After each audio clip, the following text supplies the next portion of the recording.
जब दो अमेरिकी युद्धपोत दुनिया के सबसे खतरनाक समुद्री मार्गों में से एक में दाखिल होते हैं और अचानक उन्हें 16 क्रूज मिसाइलों के निशाने पर ले लिया जाता है। यह दावा ईरान की ओर से सामने आया है।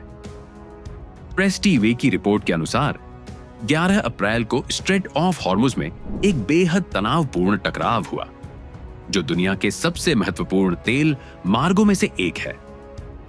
अमेरिकी नौसेना के 2 डिस्ट्रॉयर जहाज यूएसएस माइकल मर्फी और यूएसएस फ्रैंक ई पैटरसन उस क्षेत्र से गुजरने की कोशिश कर रहे थे, लेकिन हालात तेजी से बिगड़ गए। ईरान की Islamic revolutionary guard corps IRGC ने उन्हें रोक लिया। चेतावनियां दी गईं। बताया जाता है कि अमेरिकी जहाजों ने पालन नहीं किया और यहीं से स्थिति गंभीर हो गई। ईरानी बलों का दावा है कि उन्होंने अमेरिकी युद्धपोतों पर 16 क्रूज मिसाइलें लॉक कर दी, यानी वे उन्हें लगभग तुरंत दागे जाने की स्थिति में थे। संदेश साफ था, तुरंत क्षेत्र छोड़ो वरना हमला होगा। रिपोर्ट के अनुसार अमेरिकी बलों ने 15 मिनट की देरी मांगी, संभवतः अपने कमांड से संपर्क करने और स्थिति का आकलन करने के लिए, लेकिन समय बहुत कम था। पूरा टकराव 1 घंटे से भी कम चला और फिर अमेरिकी डिस्ट्रॉयर जहाज वापस मुड़ गए और क्षेत्र से हट गए।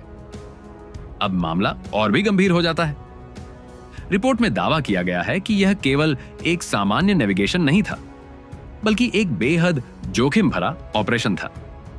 कहा गया है कि अमेरिकी जहाजों ने अपनी पहचान छिपाने की कोशिश की और खुद को कमर्शियल जहाज बताकर ट्रैकिंग से बचने की कोशिश की। उन्होंने यह भी कोशिश की कि वे ईरान के तटीय उथले पानी से होकर बिना पकड़े निकल जाएं, खासकर एक अस्थायी संघर्ष विराम के दौरान। लेकिन ईरानी बलों का कहना है कि उन्होंने इसे पहचान लिया और तुरंत प्रतिक्रिया दी। यह भी दावा किया गया है कि ड्रोन भी तैनात किए गए थे, यानी जहाज कई दिशाओं से घिर सकते थे।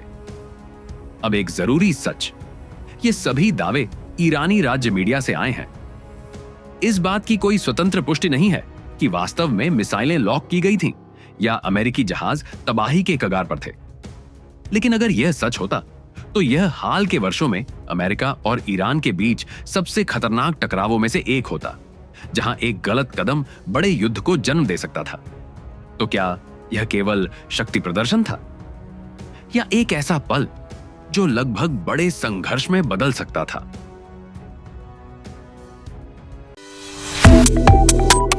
Subscribe to One India and never miss an update.